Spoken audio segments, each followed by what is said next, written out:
여러분, 우리가 이 세상을 살아갈 때 이 세상에는 두 개의 가치관이 있습니다. 하나는 상대적 가치관이고요. 두 번째는 절대적 가치관입니다. 이 상대적 가치관을 비교 가치관이라 그러고 절대적 가치관을 창조적 가치관이라고 말합니다. 무슨 말인가 하면 상대적 가치관이 뭐냐? 다시 말해서 자꾸만 비교해서 본다라는 거예요. 그러니까 다른 사람이 얼마나 잘 사는가, 다른 사람은 어떤 것을 먹고 사는가, 얼마나 큰 집에 사는가, 얼마나 좋은 차를 타고 다니는가, 그 사람을 비교해서 나를 보는 거예요. 그러니까 비교해서 나를 보니까 나의 행복은 뭐예요? 다른 사람보다 내가 더 큰 집에 살면 행복한 거예요. 다른 사람보다 내가 더 큰 차 타면 행복한 거예요. 근데 다른 사람보다 내가 더 못 살면 안 행복한 거예요. 얼마나 사람들이 많이 배웠는가, 얼마나 어떤 삶을 살고 있는가, 그거를 비교해갖고 자꾸 나를 비춰보는 거예요. 이것을 다른 말로 세상적 가치관이라고 말합니다. 이 비교 가치관을 세상적 가치관인데, 이 가치관을 누가 갖다 줬을까요? 사단이 갖다 줬다는 거죠. 그래서 우리 안에 이 비교 가치관, 세상적 가치관, 이 상대적 가치관이 있으면 이런 사람은요, 행복하지 않습니다. 왜 행복하지 않습니까? 계속 열등감 속에 살아갑니다. 왜요? 다른 사람하고 나를 계속 비교하니까. 비교하면 여러분 사람들이 만족합니까? 만족을 못하죠. 나는 왜 이렇게 못 사나? 나는 왜 이렇게 못 배웠나? 나는 왜 이렇게 부족한가? 열등감 속에 살아가니까 행복하지 않다라는 거죠. 반대로 절대적 가치관이 있습니다. 이 절대적 가치관을 창조적 가치관이라고 말하죠. 이것은 누가 갖는 가치관입니까? 네, 하나님의 백성들이 가져야 될 가치관이라는 거죠. 내가 뭐라는 거예요? 내가 하나님의 자녀다. 할렐루야. 누가 뭐라 그래도 내가 어떤 삶을 살아도 내가 하나님의 자녀다. 그래서 나는 행복하다. 이게 창조적 가치관이라는 거죠. 어떤 사람이 이런 얘기를 했어요. 어떤 사람은 사람들을 S라인 만들어주는 헬스 트레이너로 일을 한다는 거예요. 그럼 이 사람이 받는 연봉은 1년에 몇십만 불을 번다라는 거예요. 근데 어떤 사람은 온종일 장애인을 돌보는 일을 한다는 거예요. 근데 이 사람들의 연봉은 겨우 1년에 몇천 불 정도, 몇만 불 정도밖에 안 된다는 거죠. 너무나 작은 돈을 받고 장애인들을 돌보는 일을 한다는 거예요. 최첨단 휴대폰을 개발해갖고 소통혁명을 일으킨 사람들은 굉장히 많은 부를 창조합니다. 그런데 여러분, 청각장애인과 수화로 살아가는 사람들, 수화로 그들을 돕는 사람들은 생활이 빠듯하다는 거죠. 굉장히 어렵다는 거죠. 그러면 여러분, 헬스 트레이너가 행복할까요? 아니면 장애인을 도와주는 삶을 살아가는 사람이 행복할까요? 그러면 여러분, 돈을 많이 번 그 대기업 그 사람들이 행복할까요? 아니면 정말 세상에서 사람들이 가치 없다라고 생각하는 청각 장애인들을 위해서 봉사하며 살아가는 사람들이 행복할까요? 여러분, 우리가 가지고 있는 가치관에 의해서 나의 행복이 좌우된다는 거예요. 나는 장애인을 섬기는 게 더 귀합니다. 나는 청각 장애인들과 소통하며 살아가는 게 더 행복합니다. 라고 여길 수 있다면 이것은 하나님 앞에 귀한 거라는 거죠.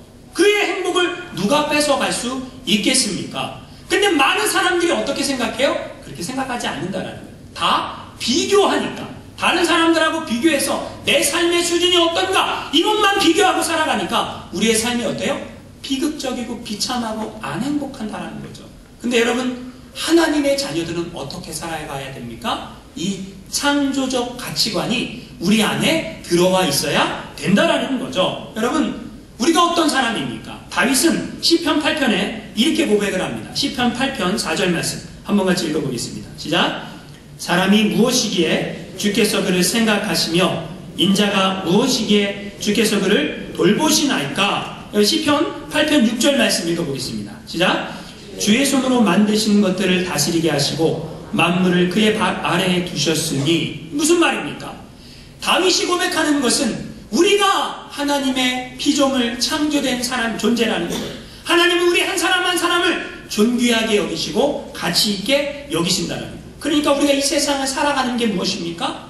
내가 이 세상을 살아간다는 것은 하나님의 뜻, 하나님의 역사, 하나님의 은혜 아래 살아간다는 것이고, 내가 존재한다는 것은 하나님의 역사가 흘러간다는 거예요. 여러분, 내 삶의 주인공은 나라는 거예요. 그렇게 믿습니까? 내 삶의 주인공은 난데 우리가 왜 하나님의 자녀로서 이 세상을 살아가는데 안 행복한가? 무가치한 인생을 살고 있는가? 사단이 계속 와갖고 우리한테 비교의식을 주는 거예요. 너 비교해봐. 저 사람보다 넌 안 행복해. 저 사람보다 넌 못 사는 거야. 그게 인생이 아니야. 자꾸 비교의식을 주니까 열등감만 우리 안에 남아갖고 내가 인생을 이루고 살면 안 되는데 왜 이루고 사는가? 그렇게 생각하게 된다는 거죠. 여러분, 우리 자신은요, 존귀한 하나님의 자녀입니다. 할렐루야. 한번 옆에 있는 분과 이렇게 얘기해주세요. 당신은 존귀한 하나님의 자녀입니다. 존귀한 하나님의 자녀입니다.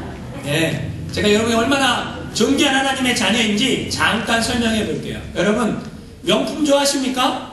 네, 명품 좋아해요. 우리는 명품 되게 좋아합니다. 명품 중에 똥자 들어가는 걸 제일 좋아하잖아요. 학토에도 똥이 최고 좋지 않습니까? 루이비똥, 그죠?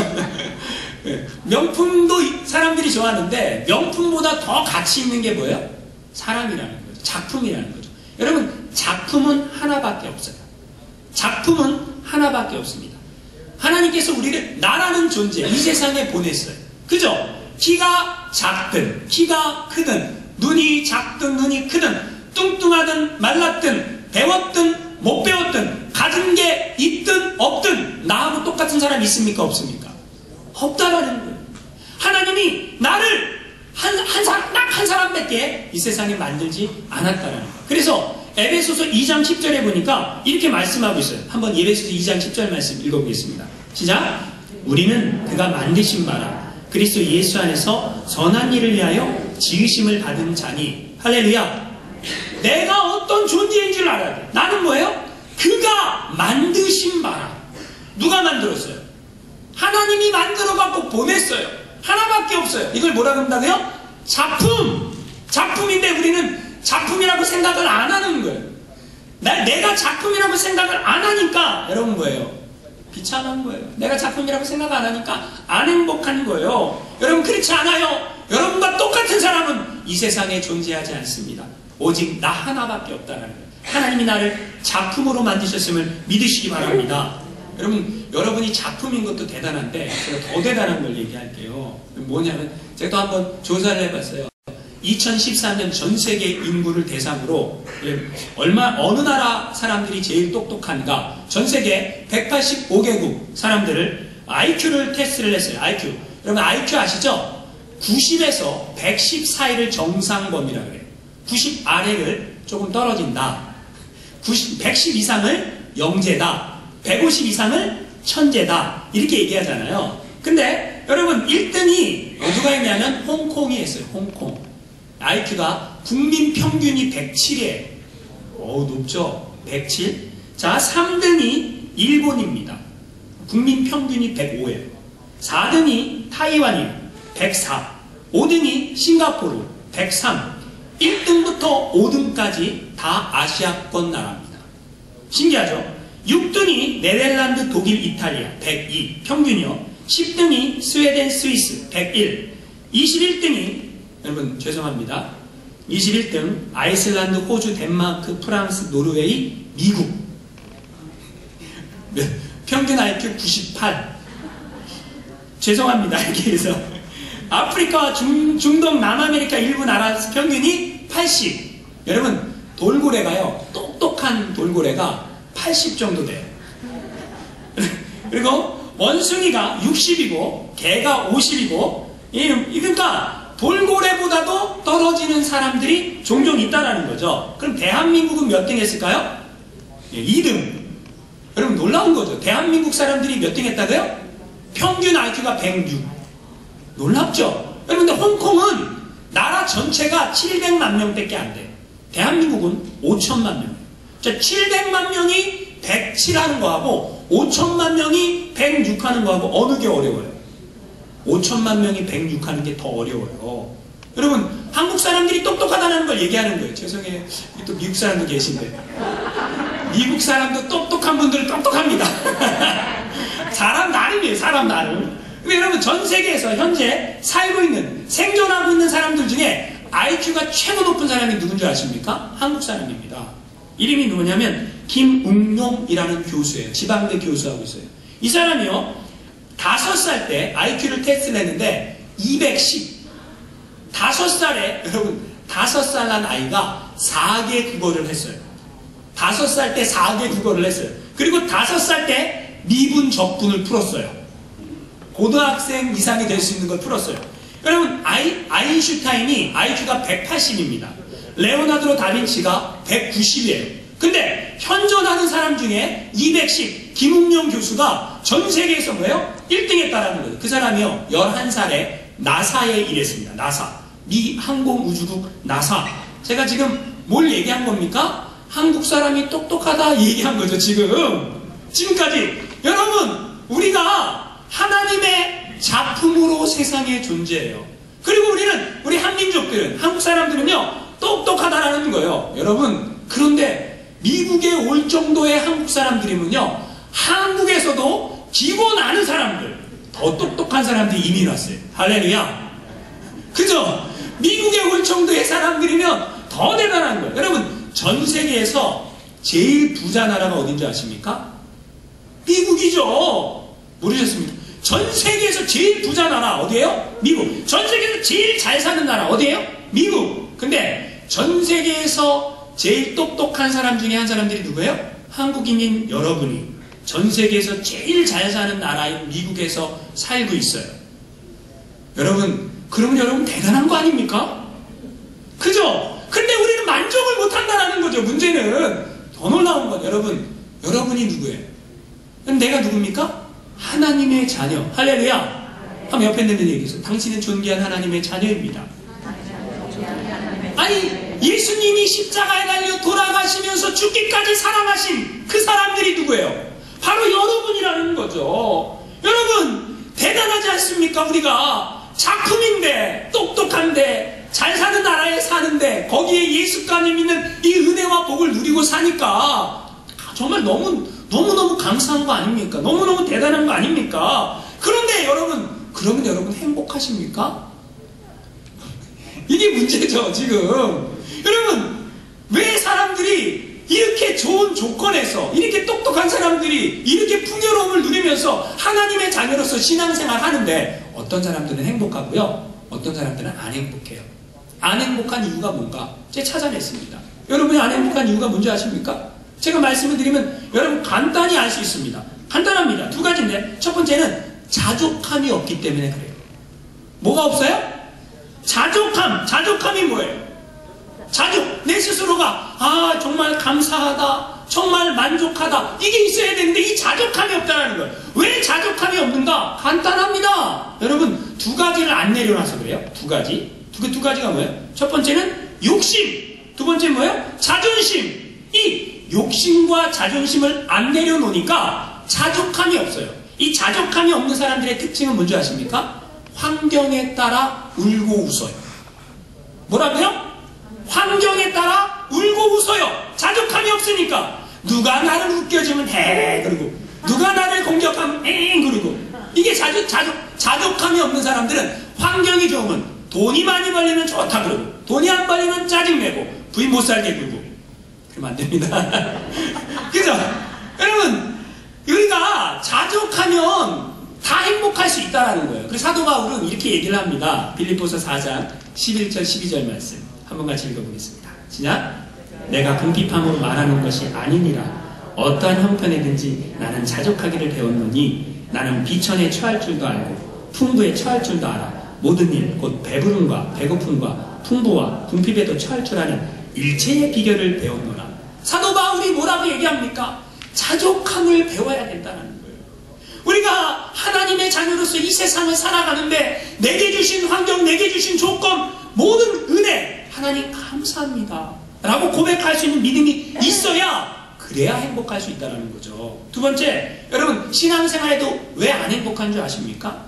간단합니다. 하나님을 믿는데 하나님이 어떤 분인지 잘 몰라요. 그래서 하나님에 대해서 굉장히 오해를 합니다.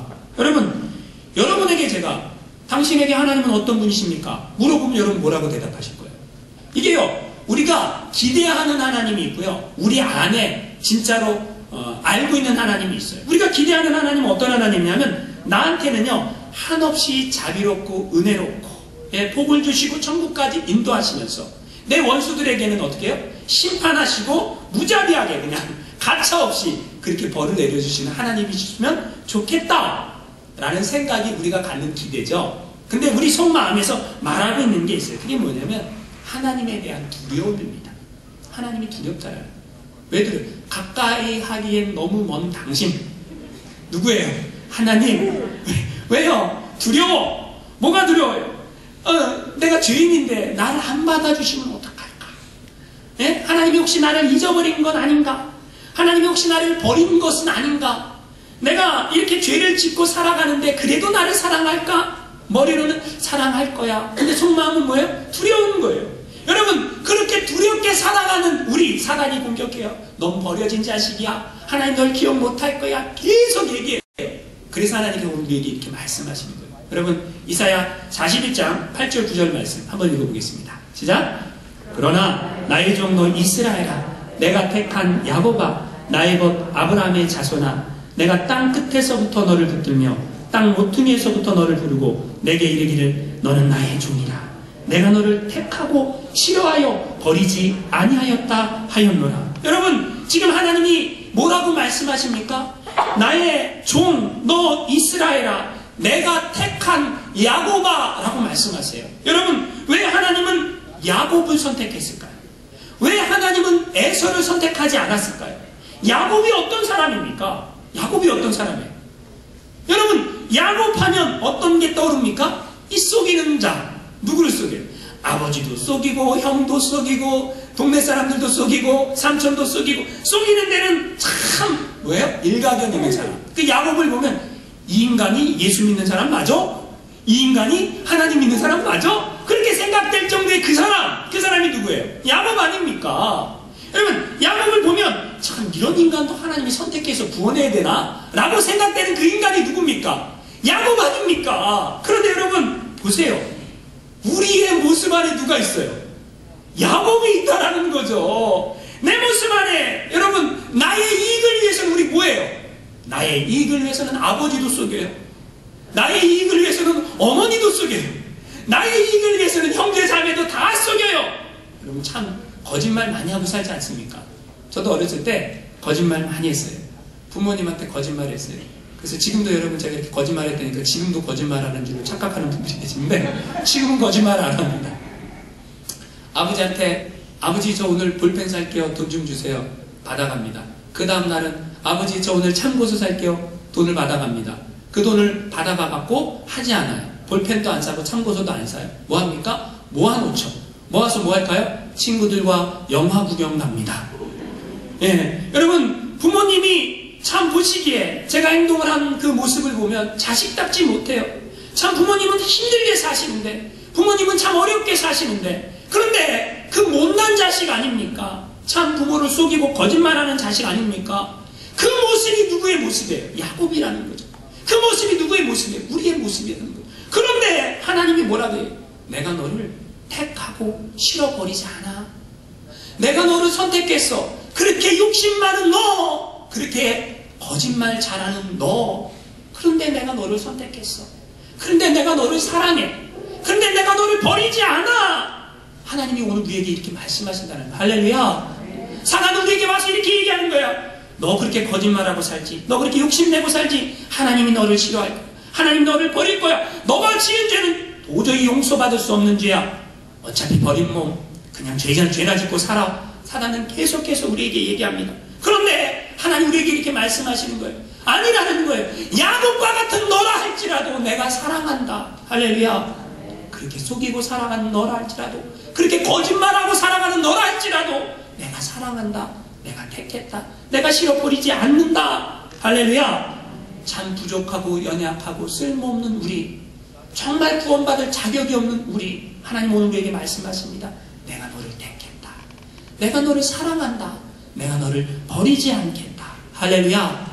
여러분, 하나님께서 오늘 우리에게 또 뭐라고 약속하십니까? 예, 두려움에 사로잡혀 있는 우리에게 하나님께서 이렇게 말씀하십니다. 내가 너와 함께한다. 이제 10절 말씀 한번 같이 읽어보겠습니다. 시작. 두려워하지 말라. 내가 너와 함께함이라. 놀라지 말라. 나는 내 하나님이 됨이라. 내가 너를 굳세게 하리라. 참으로 너를 도와주리라. 참으로 나의 의로운 오른손으로 너를 붙들리라. 여러분, 이 말씀이 얼마나 귀한 말씀입니까?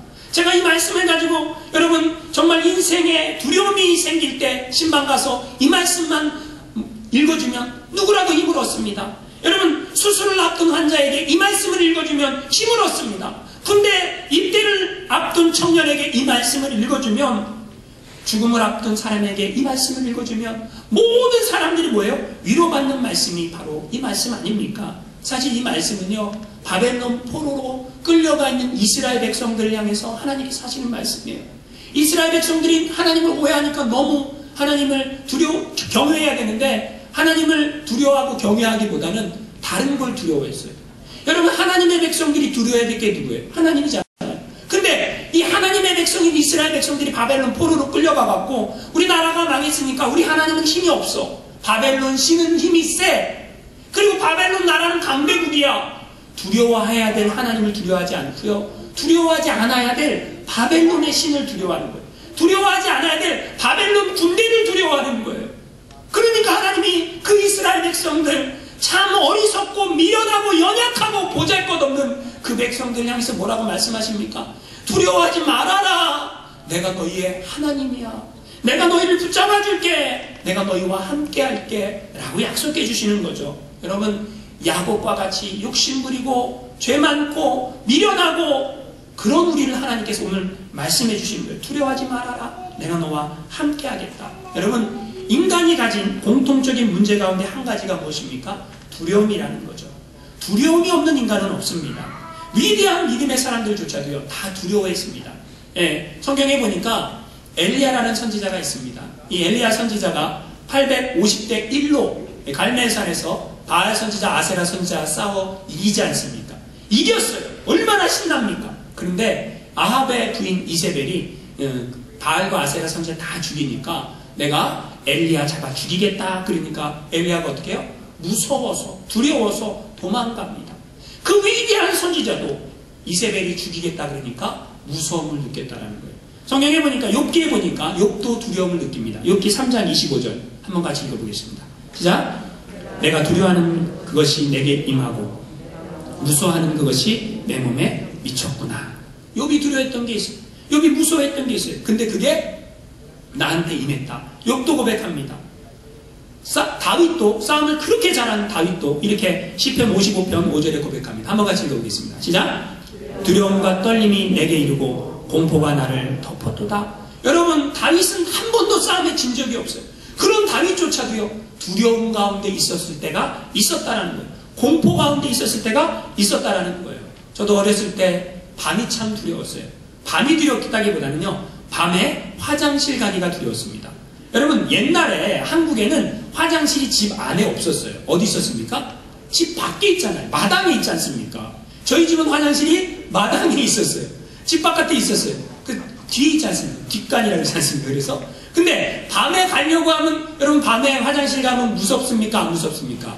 예, 애기였을 때 무섭죠. 왜 그러냐면 우리는 항상 그런 얘기, 옛날 얘기를 많이 들었어요. 밑에서 빨간 손을 줄까, 파란 손을 줄까, 하얀 손을, 뭐 이런 얘기를 막 듣다 보니까, 아니, 화장실에서 물을 내리는 게 아니라 이렇게 변을 받는 거 아닙니까? 그래서 그걸 퍼내잖아요.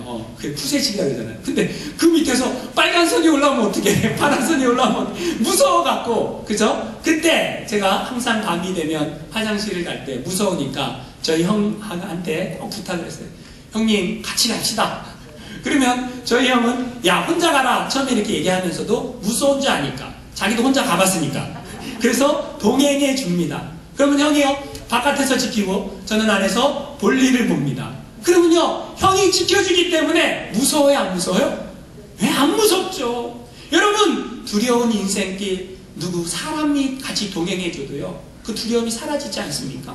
그런데요, 오늘 우리 하나님께서 이렇게 얘기하십니다. 온 우주 만물을 창조하신 하나님께서 우리에게 뭐라고 말씀하십니까? 두려워하지 말라. 내가 너와 함께 하겠다. 할렐루야. 여러분, 하나님께서 여러분에게 말씀하시는 거예요. 여러분, 하나님께서 여러분과 함께 하시겠다 약속하십니다. 여러분, 두려워하지 마시기 바랍니다. 우리의 인생길, 주님과 동행하면 행복한 인생길 될 수 있는 줄 믿으시기 바랍니다. 여러분, 함께 해주시겠다 약속보다 더한 약속도 해줘요. 그게 뭐냐? 굳세게 해주겠다 약속해줘요. 여러분, 하나님이 함께하는 것만도 얼마나 대단한 일입니까? 그런데 굳세게 해주겠다. 이 말은 무엇입니까? 이것은요, 여러분, 모세를 보면 알 수 있어요. 하나님이 모세를 불러갖고 너 애굽왕 바로한테 가서 내 백성 이스라엘 민족을 다 출애굽시켜서 약속의 땅으로 데리고 가라 라고 명령하세요. 근데 모세가 너무 두려워요. 너무 무서워요. 왜냐하면 바로는요, 싸움을 너무 잘해. 강력한 군대를 가지고 있어. 근데 모세는요, 가진 게 아무것도 없어요. 근데 하나님께서요, 모세에게 이렇게 얘기합니다. 출애굽기 7장 1절에 보니까 내가 너를 바로 앞에서 신과 같이 되게 해주겠다. 이게 무슨 말일까요? 내가 너를 붙잡아 주겠다라는 거예요. 모세 함께 해주겠다라는 거예요. 굳세게 해주겠다라는 거예요. 바로와 싸워도 충분히 이길 만한 힘을 주시겠다는 거예요. 할렐루야. 여러분, 하나님이 우리를 굳세게 해주시겠다, 이 말이 무엇입니까? 모세가 바로와 싸우는데 10가지 재앙을 내려서 초토화시키고 이스라엘 백성들을 끌고 나갔던 것처럼 우리의 인생 가운데 하나님이 우리를 붙잡아 주시면 우리가 굳세집니다. 우리가 어떤 악한 마귀 사단과의 싸움에서도 넘어지지 않을 수 있다는 거예요. 할렐루야. 하나님이 굳세게 해주십니다. 오늘 우리에게 약속해 주십니다. 그리고 하나님 또 뭘 약속해 주십니까? 내가 너를 도와주고 붙잡아 주겠다 라고 말씀하신다는 거예요. 할렐루야. 하나님 여러분을 도와주십니다. 하나님 여러분을 붙잡아 주십니다. 그런데요, 제가 가만히 보니까 하나님의 도움을 받는 사람들이 있고요, 하나님의 도움을 못 받는 사람들이 있습니다. 굉장히 중요한 거죠. 그럼 어떤 사람이 하나님의 도움을 받고 어떤 사람이 하나님의 도움을 못 받을까요? 간단합니다. 이사야 59장 1절 2절 말씀 같이 한번 읽어보겠습니다. 시작. 여호와의 손이 짧아 구원하지 못하심도 아니요 귀가 둔하여 듣지 못하심도 아니라 오직 너희 죄악이 너희와 너희 하나님 사이를 갈라놓았고 너희 죄가 그의 얼굴을 가리어서 너희에게서 듣지 않으시게 함이니라. 여러분, 하나님이 도와주고 싶어도 도와줄 수 없는 사람이 있어요. 그 사람이 어떤 사람입니까? 죄가 가득한 사람, 자기 마음대로 사는 사람, 내 뜻대로 사는 사람. 어떻게 알아요? 누가복음 15장에 보면 탕자의 비유가 나옵니다. 탕자가 아버지한테 나에게 돌아올 분깃을 주소서라고 미리 받아갖고 나가요. 허랑방탕 다 써버립니다. 그리고 거지가 돼요. 그리고 다른 사람 밑에서 돼지를 칩니다. 먹을 게 너무 없어갖고 돼지가 먹는 쥐업 열매를 먹습니다. 비참한 신세가 됐어요. 아버지를 떠나가 있는 탕자, 아버지가 도와줄 수 있어요? 못 도와줍니다. 내 마음대로 살아가는 인생, 하나님이 도와줄 수 있어요? 못 도와줍니다. 죄짓고 살아가는 인생, 하나님이 도와줄 수 있어요? 못 도와줍니다. 그런데 놀라운 일이 일어납니다. 탕자가요, 이렇게 생각해요. 어떻게 생각해요? 내가 여기서 이렇게 비참한 신세가 될 게 아니라 내 아버지 집에는 먹을 게 얼마나 많은가. 차라리 내 아버지 집에 가갖고 아들이 아니라 그러고 품꾼으로 일이나 하면서 그냥 배불리 먹어야 되겠다 생각해서요, 탕자가 아버지께 돌아옵니다. 저기 거리가 먼데요, 탕자가 오고 있는데 아버지가 어떻게 해요? 아버지께 달려오는, 아버지께 오는 탕자, 아버지가 어떻게 해요? 맨발 먹고 달려나가는 거예요. 맨발 먹고 달려나가 어떻게 합니까? 안아주는 거예요. 거짓골 냄새나고 더럽고 추한 그 아들, 하나님을 떠났던, 그 아버지를 떠났던 그 아들, 어떻게 해요? 이놈아 왜 왔어? 여기가 어디라고 와? 이렇게 말씀하는 게 아니에요. 뭐예요? 하나님 아버지 앞에 나왔어요. 내가 너를 사랑한다 안아주시는 거예요. 냄새가 나도 내 아들이에요. 더러워도 내 아들이에요. 돌아왔어요. 그러면 되는 거예요. 아버지 앞에 돌아왔어요. 그러면 다 끝나는 거예요. 아버지가 뭐라고 얘기합니까? 이 아들을 뭐라 그래요? 목욕시켜라. 그리고 뭐라 그래요? 손에 가락지를 끼워줘라. 그리고 뭐라 그래요? 살진 손을 잡아 잔치를 열어라. 할렐루야. 여러분, 하나님이 도와주는 사람이 있다라는 거예요. 그게 뭐예요? 아버지, 하나님 아버지 앞에 나아가는 사람이에요. 하나님, 내가 죄인입니다. 감히 아버지를 아버지라 부를 수 없을 만큼 큰 죄를 지었습니다. 그런데 아버지 집에 품꾼이라도 좋습니다. 그냥 그 마음으로 하나님 앞에 돌아오면 하나님이 뭐라 그랬어요? 저리가 냄새난다. 그렇게 말씀하시는 하나님이 아니라 그래도 네가 내 아들이다. 손에 가락지를 끼워주고 목욕을 시켜주고 잔치를 베풀면서 우리를 맞아주시는 하나님이시라는 거예요. 여러분, 그래서요, 하나님의 도움을 받는 사람들은 어떻게 돼요? 하나님, 제가 죄인이에요. 하나님, 잘못됐어요. 하나님, 용서해 주세요. 하나님, 나를 불쌍히 여겨주세요. 이렇게 해야 하나님의 도우심을 받을 수 있다는 거죠. 한국에서요, 어떤 재밌는 실험을 했습니다. 여대생이 책을 이렇게 많이 싸갖고 가다가 길거리에 사람 많은데 넘어지는 거예요. 넘어지면 이 책이 막 떨어지지 않습니까? 책이 떨어지면 자기가 혼자 죽는 거예요. 아무 말 하지 않고. 그러면요, 사람들이 지나가는데요, 그 모습을 보고 있다가 그냥 지나갑니다. 그런데요, 이 여대생이요, 책이 많이 있지 않습니까? 떨어졌어요. 근데 지나가는 사람들한테 도와주세요. 그럼 어떻게 하는지 아십니까? 사람들이요, 가던 길을 멈추고 그 책을 주워서 그 사람한테 도와줍니다. 놀라운 거죠. 여러분, 똑같습니다. 우리가 하나님 앞에 나왔어요.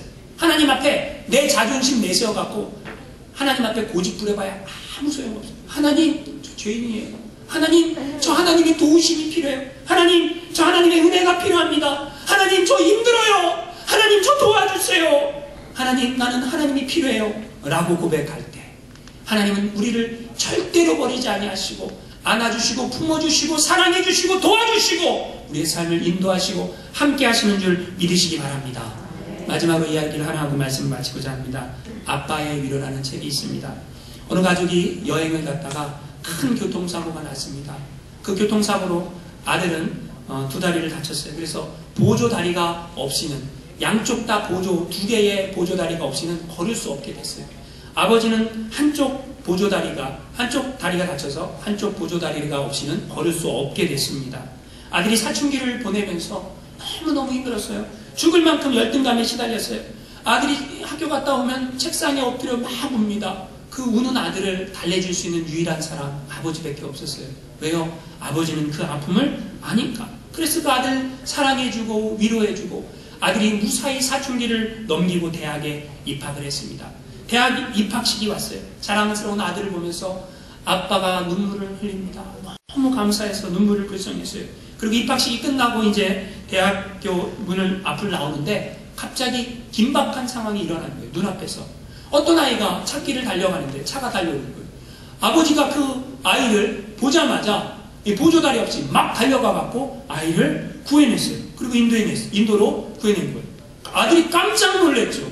왜요? 아버지는 보조다리가 있어야 걷는 사람인데 보조다리 없이 막 달려갔으니까. 옆에서 이 광경을 보고 있던 엄마가 아들한테 얘기합니다. 아들아, 너무 놀라지 말아라. 너도 언젠간 알게 될 거라고 생각을 했다. 사실은 아빠는 보조다리가 필요 없는 정상인이란다. 그때 사고가 났을 때 팔만 다치셨지. 그런데 4년 동안 보조다리를 하고 다니신 거야. 왜냐하면 너와 같은 아픔을 가져야 너의 아픔을 더 이해할 수 있다고 생각을 했어. 그런데 오늘은 저 아이가 너처럼 교통사고가 나서 큰 사고가 일어날까봐 아빠가 위급한 상황이니까 구한 거야. 아들이 그 어머니의 말을 들었을 때 마음이 어땠을까요? 여러분, 하나님이요, 우리의 처지와 형편과 상황을 너무나 잘 알기 위해서 하늘 보좌를 버리고 인간의 몸으로 이 땅에 오셨다는 거예요. 인간의 몸으로 오신 하나님, 우리의 고민을 아세요. 인간의 몸으로 오신 하나님, 우리의 형편을 아세요. 우리의 처지를 아세요. 그리고 우리 하나님께서 우리에게 이렇게 말씀하시는 거예요. 이사야 41장 10절 말씀. 두려워하지 말라. 내가 너와 함께하리라. 놀라지 말라. 나는 너의 하나님이 됨이라. 내가 너를 굳세게 하리라. 참으로 너를 도와주리라. 참으로 나의 의로운 오른손으로 너를 붙들리라. 할렐루야. 오늘 우리 하나님께서 우리에게 이렇게 약속하십니다. 여러분, 절망과 열등감을 뛰어넘어서 우리와 함께 하시는 그 주님만 바라보며 믿음으로 소망을 가지고 승리하며 살아가시길 주님의 이름으로 축원합니다.